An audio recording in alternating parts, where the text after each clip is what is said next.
So you see these Hindu extremists who immediately around Eid time, Eid al-Adha, they start agitating against the Muslim community. And they say things like, go vegan this Eid. Go vegan, have a bloodless celebration. Bakri lives matter.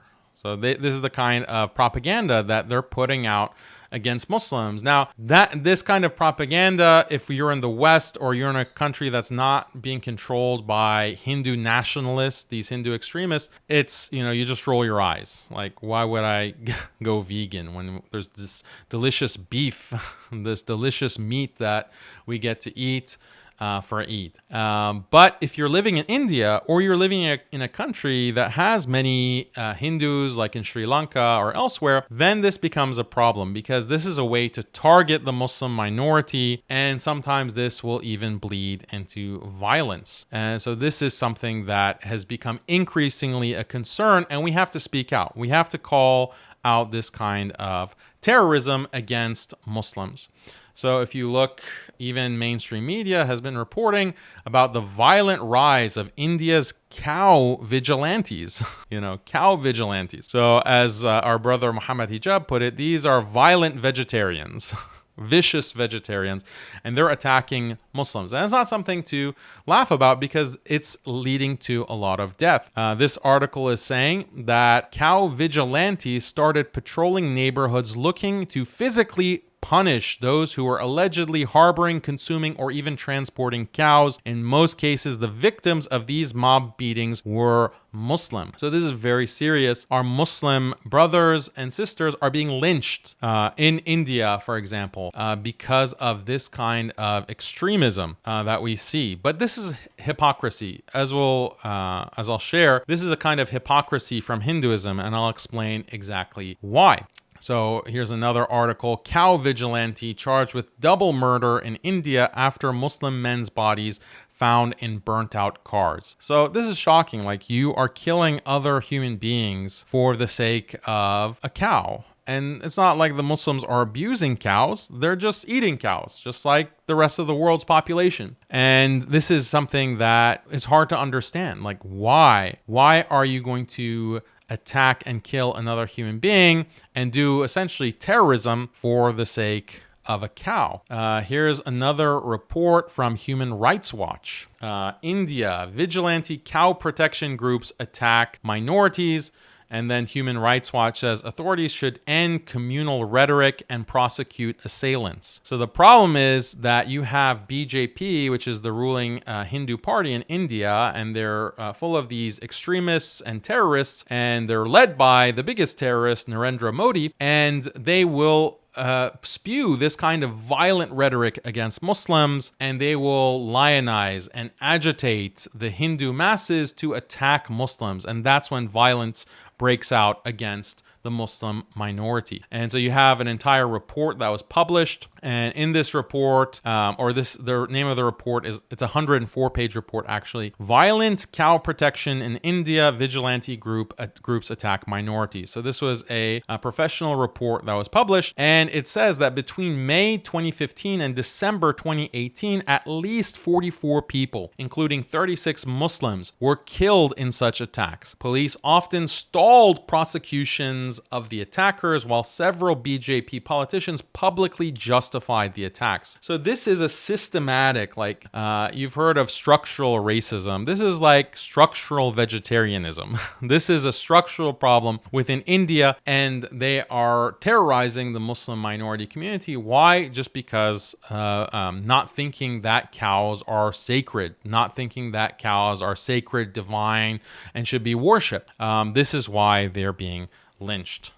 So 36 Muslims, 44 in total. So some of those might have been Christians, because Christians in India are also being attacked and are being lynched by the Hindu extremists over there. So let's look a little bit more closely at this cow worship. So Go Puja is the name or is the term for cow worship. And so Hindus believe that cows have this kind of human soul, and they are sacred, they are divine. They believe in general that animals can have human souls because of reincarnation. So this is why they prescribe vegetarianism. If you're eating an animal like a chicken, even you could potentially be eating a human soul, human person. So this is why vegetarianism is prescribed by modern day Hinduism. And obviously there's some difference of opinion, but when it comes to cows specifically, there's a certain sacredness that cannot be violated. And you can see here these Hindus are worshiping this little calf. They're offering it food. They're hand feeding the cow. They will also basically take care of it like a king because they're worshiping it. Now, there is interesting texts within Hinduism in the MuslimSkeptic, for example, that animals are even compared to the Shudras. And the Shudras, we know, is the second lowest caste within Hinduism. And they're in that caste, the Shudras are tasked with being kind of manual laborers, and basically being mistreated by the upper caste, the twice-born castes like the Brahmin caste, the Kshatriya class, etc. So in the Manusmriti, it says that if you kill a cat, having killed a cat, a blue jay, a frog, a dog, an iguana, an owl, and a crow, and I don't know what ichneumon is. I should have looked that up before. Maybe someone in the chat can look it up and tell me what ichneumon means. What animal is that? He shall perform the penance of the Shudra killer. So the punishment for killing a blue jay or a frog or an iguana or a cat or a dog is the same as if you kill a Shudra, which is the second lowest class. We know the lowest class are the untouchables, the Dalits, but this is what the Manusmriti prescribes in Hinduism. So this is, for anyone who's not a Hindu, this is quite laughable that this is what your religion teaches, but you have these Hindu extremists who are taking this and actually applying it on the Muslim minority. When you look at specifically the cow, they believe that there are 5 products of the cow that have this kind of sacredness, such as milk, obviously, curd, ghee, or even the urine or the dung of cows. So you can check out, if you're interested in reading more, this paper published in the Journal of Ecology of Food and Nutrition, and they talk about the purificatory role of the 5 products of the cow in Hinduism. And these products are used in their rituals, they're used for purification. So other religions like Islam will use water to purify, like you wash yourself with water, you do ablutions. Christians also have baptism, for example, with water. In Hinduism and other religions like Zoroastrianism, which has a connection to Hinduism actually, they use urine for purification. It can be the urine of a cow. It can sometimes even be the urine of a person, can be used to purify yourself. You bathe yourself in the urine of these animals because there's a sanctity of the cow,